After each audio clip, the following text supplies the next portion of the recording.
Augusta. You're watching News 12 live at 5. Voluntary evacuations and urgent advisories in Screven County today. It's all thanks to now Tropical Depression Debbie and the torrential rain the storm brought. Now it's testing the integrity of a local dam. Good evening and thanks for joining us live at 5. I'm Meredith Anderson. Meanwhile, this is the scene in parts of Bamberg County tonight. Yards transformed into lakes. Some people are forced to use kayaks just to get around their own yard. We'll have the latest on the mess Debbie left behind in just a minute, but we begin with First Alert Chief Meteorologist Riley Hale. And unfortunately, Meredith is coming up in just a bit. All right, thanks for that, Riley. Road conditions and flooding still affecting some of our school districts. Screven and Jenkins County schools will be closed again tomorrow. They plan to reopen Monday. In Bamberg County, schools will have a delayed start tomorrow with classes beginning at 10 a.m. The Lake Eureka Dam in Screven County is set to fail. Now, that's according to the Georgia Emergency Management Agency and Homeland Security, who advised those in the area to evacuate around 5:30 this morning. The area that you see right here in blue behind me, that is the area of impact from the impending floodwaters. Screven County officials say everybody who planned to evacuate, they've already left. So now it's just a matter of waiting to see when this will happen. We go now live at 5 to your Will Rio on Union Church Road. Will, even though this dam is failing, roads like where you are now are still covered with water even before something like that could happen. Yeah, that's absolutely right, Meredith. Here on Union Church Road, we've seen this flooding since earlier this morning, and just about over the last hour, this water has started to recede a bit. We were standing here, we had water at our feet. That was an hour ago. Now it's started to clear just a little bit. But over to my right here, I just want to point this out. This just goes to show you how high this flooding was earlier this week. That is brush that's been pushed up against these trees by some of the water that we've seen rushing over the road here in Screven County. And if you take a look further down the road as well, this is what they're currently dealing with. This is over the Ogeechee Creek, which is actually down the road and around the corner. But you can see some mailboxes down there as well that were almost completely underwater. Again, that water has since started to recede back just a bit, which is good news for neighbors who live in this area. But I want to go back to Eureka Road Dam. We had some information about a few hours ago from Senator Max Burns, who is actually boots on the ground here. He was telling us that they have good news about the dam is that they're expecting it to make a full recovery, or at least be able to get people over that and out of that area as well. So it seems like there is some progress being made over there where there may not be a failure at this point. Now, the major concern with that dam was that if it were to burst, that there's another bridge downstream that would completely get washed out by that, and then it would cause other major issues, as you can imagine. But just driving around the county today, it's almost like a maze. We saw damage all over the place, roads closed all over the place. It's hard just about to get anywhere. It's from 20 to 25 minutes to get from spot to spot. Even in Rocky Ford, which is on the southwest part of the town, here in Screven County, actually. I mean, roads are closed everywhere. It's hard to get anywhere. Roads are completely washed out. A lot of that area is very rural, and there's a lot of dirt roads as well. We talked to a couple of girls who came down here. This is their fishing spot here on Union Church Road. They say that you can't prepare for anything like this. It was just so much rain earlier this week. You know that it'll get high whenever it rains, but it has never been this bad. We've had a lot of rain. We've been through hurricanes, but it's really never been this bad. We're gonna fix a lot of roads. A road completely broke, straight down the middle. You can't drive down it. A lot of dirt roads are flooded. A lot of houses. It's gonna take a lot. It is going to take a lot to get Screven County back to normal. We actually talked to a gentleman whose house is right over my right shoulder. His house has now become an island. That's how much water they've seen here from the Ogeechee Creek. He's having to walk through knee-high water just to get out of his house. He's saying that he has snakes on his front porch right now, which is another reason why we tell people not to walk through this water. You truly never know what's in that. So still a lot of work. The National Guard is out here as well with a lot of these county officials trying to block off these roads, as well as make repairs now that this rain has stopped. But hopefully there's no more rain on the way here in Screven County, because there's not much more they can take here. There absolutely isn't, Will. You're talking about snakes on porches. I understand you pulled a crawfish off the road today. I mean, that just goes to show you how displaced everything is. Absolutely, those crawfish, and even we saw a major fish, a huge fish, probably about this long, try to get back upstream here at the Ogeechee Creek. And you know, we talked yesterday, people down in Rocky Ford even saying that the Ogeechee River, some of the highest since Hurricane Hugo, again, which just goes to show you how high these river levels are. It's wild to hear people say that out here.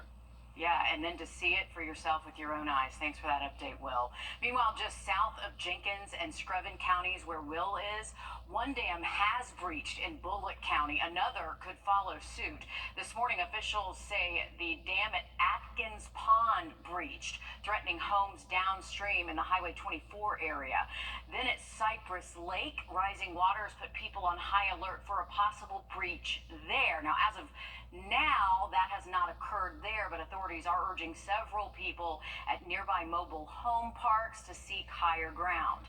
In neighboring Effingham County, 2 roads in Bloomingdale are under a mandatory evacuation due to the Ogeechee River rising there. And while Georgia counties struggle with flooding, on the South Carolina side, the National Weather Service says a total of 7 tornadoes, yes, 7, associated with now tropical depression Debbie, touched down over the course of this week. A majority of them touching down in Charleston County.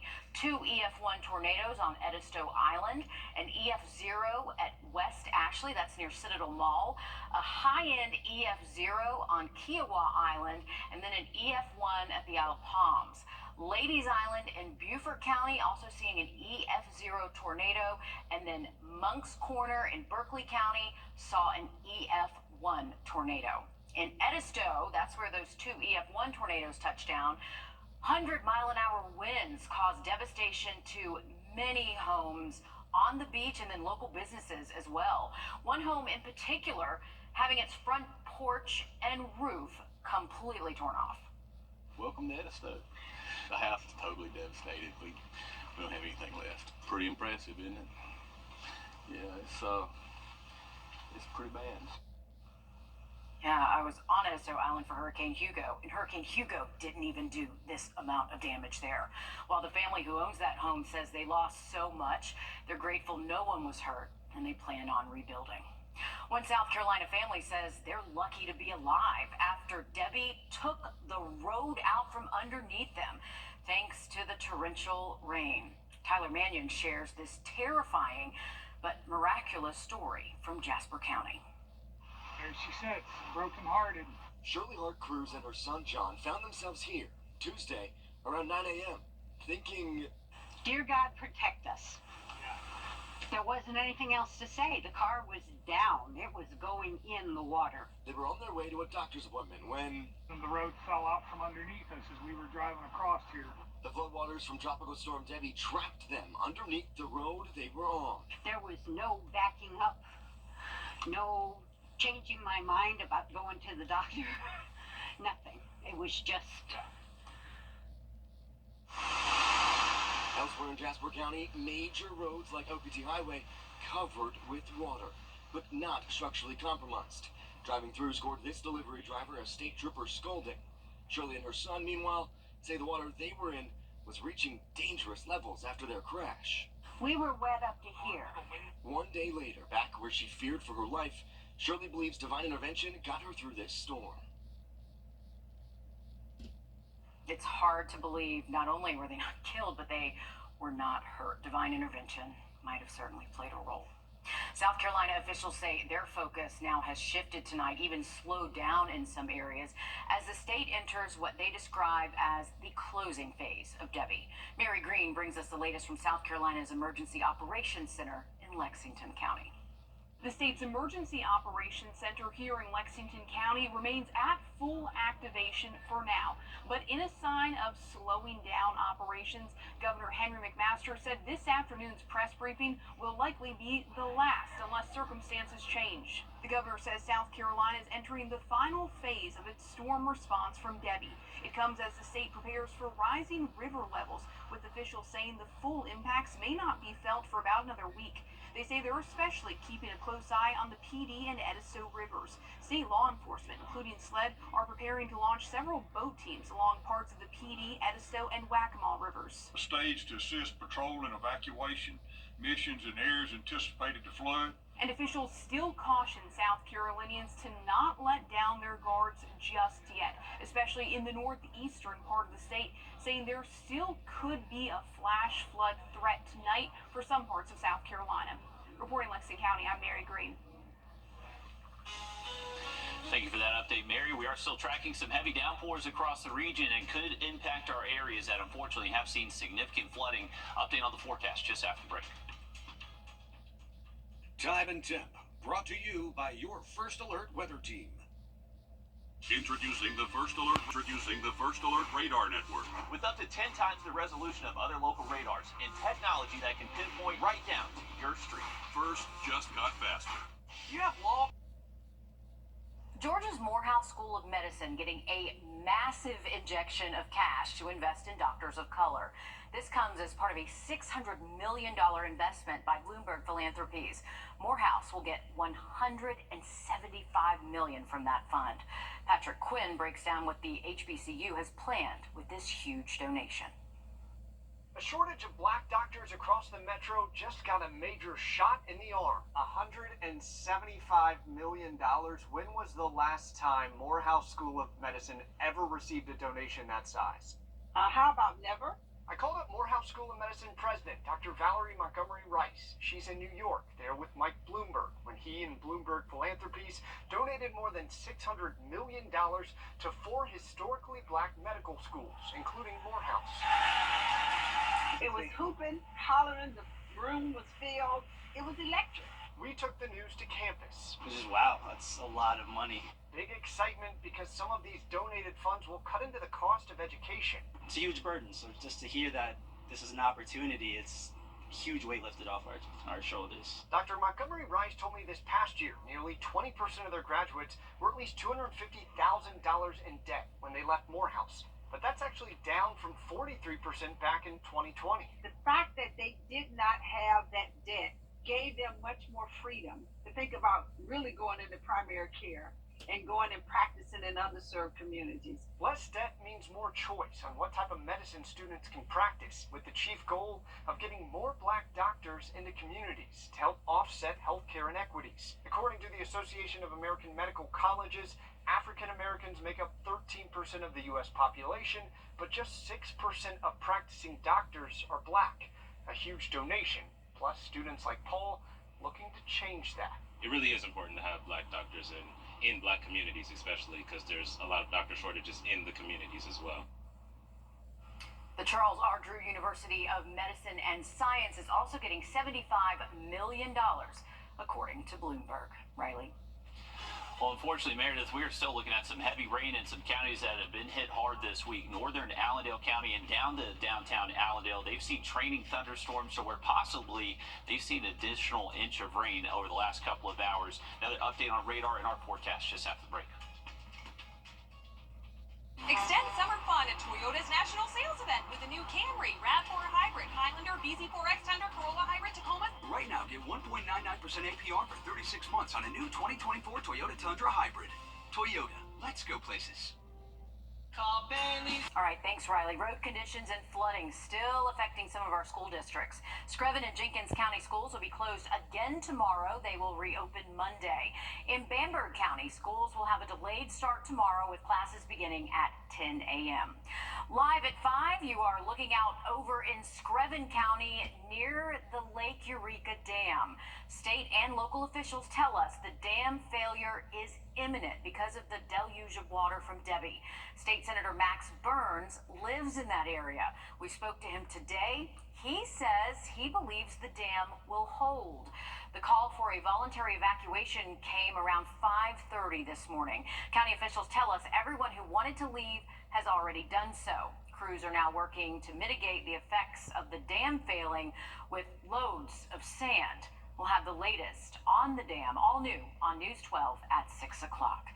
You're taking another look now behind me at just the mind-boggling amounts of rainwater that are coursing through streets and yards in Barnwell and Bamberg counties. Reports show most parts of these counties saw at least 8 inches of rain. Just in the last half hour, Bamberg County is issuing an urgent advisory for people living along the Edisto River Basin and the risk of flooding there. We go now live at 5 to your Sydney Hood. She's in Barnwell County, just off Highway 78. Sydney, you've toured our South Carolina counties affected by Debbie. Walk us through what you've seen today.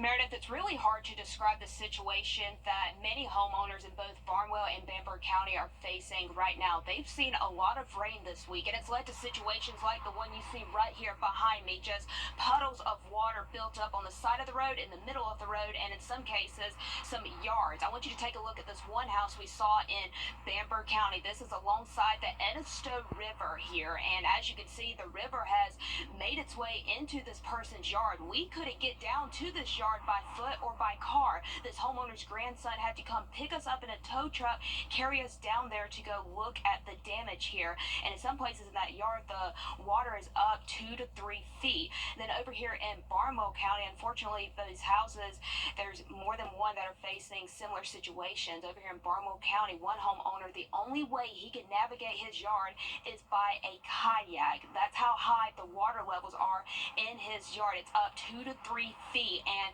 for this homeowner in particular, he's lost half of his farm. He's raising turkeys, chickens, rabbits, goats. He had goats up on tires so they could stay above the water here. And he's just at a loss of words, he told me. And we talked with him. We spent most of the afternoon with him, and he's just completely shocked at what's happened and is really trying to navigate how he and his family are going to move forward from here. Pretty rough, to be honest. Have no use of the water. No AC, no way to go anywhere or do anything. We're just kind of sticking it out. I mean, we have electricity. We're able to cook and eat, but we can't wash dishes, can't shower, can't use the bathroom. Yeah, it's just a really tough scene out there for this homeowner. Like I said, the only way he can navigate his yard is by a kayak. They have vehicles that have water that are halfway up on the vehicle, so they can't even move or go to work right now. And they are really thankful that some neighbors have stopped by to help them. A local church has stopped by to help them as well. But moving forward, they are going to need all the help that they can get. And then a lot of the homeowners that I spoke to today, Meredith, it's been pretty dry out here in Bamberg and Barnwell County, but we've got some dark clouds forming over us, and that is what some homeowners were fearing whenever I spoke to them earlier today. They cannot afford to get any more rain out here, so they are really hoping, Meredith, that it stays dry out here, because it is going to take days before they are able to recover from all of this. I mean, you mentioned goats on tires so that they're not in the water. I mean, just incredible things happening in these counties. And Sydney, I mean, you were in a boat today going over roads and in front of people's yards. It's a bit surreal, isn't it? It is, Meredith. I mean, you can see the pictures and the videos for yourself, but actually being out here in person and realizing this is someone's yard, this is not a lake, this is not a creek, this is actually someone's yard. Their house is in the middle of this. Like you said, it's a bit surreal to see. And I asked this one homeowner in Barnwell County who took us on the kayak tour of his yard today, and he said there are no nearby creeks or lakes near his house. He said it's just unfortunate that their house is kind of on a downhill slope, so all the water that came barreling in with the rainfall, it just kind of funneled down into their yard. And those are just a few people, so many people in this same boat, no pun intended, but it's a waiting game now for it to dry out. Thanks for that, Sydney. In Aiken, an animal rescue sheltering the pets of Debbie evacuees, and they really could use your help. Team Stinky Kiss is hosting about 25 animals right now, as many evacuation centers do not let evacuees bring their pets. Volunteers are needed for things like walking, feeding, and cleaning right now, primarily from 7:30 to 8 in the morning, and then in the evenings at 5 and 9 p.m. The emergency pet shelter is located at the Aiken Fairgrounds. We have much more information on Team Stinky Kiss and how you can help on our website, wrdw.com. So something you can do to help. I know so many of us feel helpless right now. Today, parents of students at Westmont Elementary were notified that in-person classes will continue to be held at the Columbia County Performing Arts Center. Now, this comes as the new school was not ready in time for the first day of school. Now the school says the final inspection for the new building could take place early next week. However, because of Debbie, there is no set move-in date. The school thanking parents and students for their flexibility and patience as they move to get Westmont in a place where it is ready to accept students. So hopefully, Riley, that will happen soon. I know students and teachers eager to get in their actual classrooms. Absolutely, a big transition for the start of the school year, and you just hope it could be a little bit more normal than that. But we are looking at some heavy downpours, especially in that area that Sydney was between Barnwell, Bamberg County. We got some heavy downpours and actually a flood advisory just south of Augusta. Lots to talk about that forecast coming up. Time and temp, brought to you by your First Alert weather team. I'm here for you. I'm Nora O'Donnell with the CBS Evening News.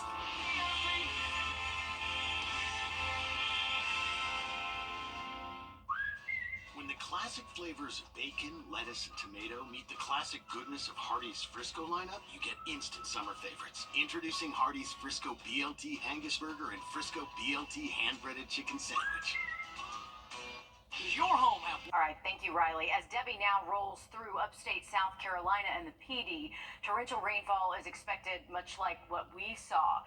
Ian Klein has the latest from Lakeview. As the storm starts to make its way through the PD, the main concern for residents and city leaders across this town of Lakeview will obviously be significant flooding. Throughout most of Lakeview, residents say they haven't seen anywhere near the type of flooding they saw during Matthew and Florence. However, there have been some concerns, including this area cutting off any entrance into the downtown area for several residents. City leaders say that right now there aren't any homes in danger. However, they are just taking it hour to hour with precautions. They say due to the drought, it seems like some of the water levels are moving a little faster than they did during Florence, which for some residents like Ann Ford, she said she's counting her blessings, knowing from years past it could have been far worse. Well, I was surprised that they were as good as they are. You know, because I expected it to be a lot worse, but we got away pretty good this time. You know, the Lord looked after us. And the mayor of Lakeview says they hope to have the U.S. Army Corps of Engineers out here in the coming days to help them with that major road closure. They said they will be keeping people updated as the storm progresses and makes its way through the PD and keeping their eyes on those river levels throughout the weekend. In Lakeview, I'm Ian Klein. First Alert Radar, powered by Jim Hudson Automotive Group. Please join me for a live educational webinar where I'll break down every aspect of Medicare. I promise you'll walk away feeling confident and prepared to take the next step on your Medicare journey. It's free to join, and you can sign up right on our website, rU64.com. Hot weather is here. We all know Medicare is confusing, but if you're a veteran, it can be even more complex. Our team has helped thousands of veterans coordinate their Medicare with VA benefits, Champ VA, and TRICARE for life. Don't wait until you're 65 to call, rU64.com. Google just announced it will discontinue its popular streaming device, the Chromecast, and will replace it with a more expensive model next month. Now more than 100 million Chromecast users will be searching for an upgrade or a different device. Our consumer tech reporter Jamie Tucker takes a closer look at what's available for you. What the Tech, sponsored by Augusta Preparatory Day School. Yeah, Google says these Chromecast devices, the dongles that a lot of people use to stream video and movies on their television, are available only as long as supplies last. They are replacing these with a set-top box called the Google TV Streamer. It's a big upgrade with 4K, more storage, Google's AI engine Gemini built in, and will act as a hub to control your other smart devices. It's also going to cost more at $100. So if you're looking for something else, or you're just wondering what's the difference between these and a Roku and a Fire Stick, maybe this will help. Roku is the most popular streaming device. The layout is easy to use and it has more channels and apps than all the others, but the interface isn't the easiest to navigate. Each channel or streaming service is a separate tile you need to select to see what's on, and it's a bit slower. If you primarily watch Amazon Prime, the Fire Stick is a good choice with 4K, HDR support, and Alexa, who will find what you're looking for when you ask. Now, Google's interface is the preferred choice for seeing most of what's live and streaming, and it showcases content you might like based on what you've watched before. There's a live TV tab showing hundreds of free shows and movies, and content from your subscriptions are displayed, making it the easiest to find something to watch. Now, the new Google TV streamer interface should remain pretty close to what you have with the Chromecast. Now, the good news is if you have one of these Chromecast devices, it will continue to work. If you want one, you better try to get one right now. Pre-orders are available right now for the new set-top box. They'll be delivered toward the end of September. That's What the Tech. I'm Jamie Tucker. There's nothing like starting off the new year knowing exactly where you're heading next. And one Aiken High School student put pen to paper this morning, making it official. Alyssa Lyons joins us now to tell us who's heading where.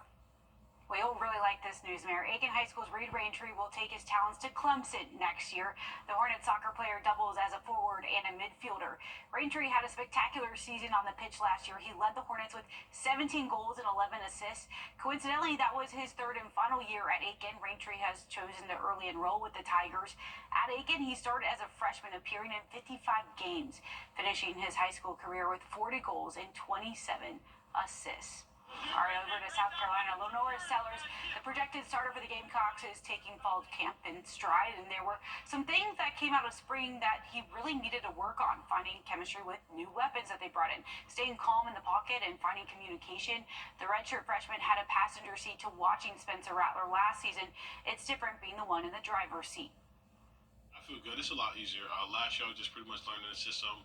This year, I actually understand the system, can go out there, execute it, do it, communicate better, know what everybody else is doing. A couple takeaways is we're fast learners. Everybody pretty much grasps the system fast. We've been going on for a while, so we just got to go out there and execute. We're doing that a lot better. While he hasn't been named number one, he's been sharing reps with Robbie Ashford. I know what he calls it, a healthy battle, coming up all new on News 12 at 6 p.m. But we'll be right back after this. Many accident victims. A Facebook post by the city of Greenville, South Carolina, gaining some major attention online. One of its trash crews is going viral for sharing their secret to keeping their city so clean by saying bye, bye, bye to trash. Take a look. The way to do that, and I don't know, Mayor, it looked like most of them were kind of on board. They all have moves, but there's always somebody who's like, no, I don't want to do it. Right. And I don't want to do it. And those are the ones that got the very end to say bye, bye, bye. Just kind of turned to them, but that was fun stuff. Hey, we got cooler temperatures thanks to some rain out there, but unfortunately, we don't need any more rain. We do have a flood advisory in some spots, so keep it here. We're going to have a radar update coming up shortly. All right, thanks, Riley. Thanks for joining us for Live at 5. Richard Rogers in the studio. Zane is on the way. News 12 at 6 o'clock is coming up next.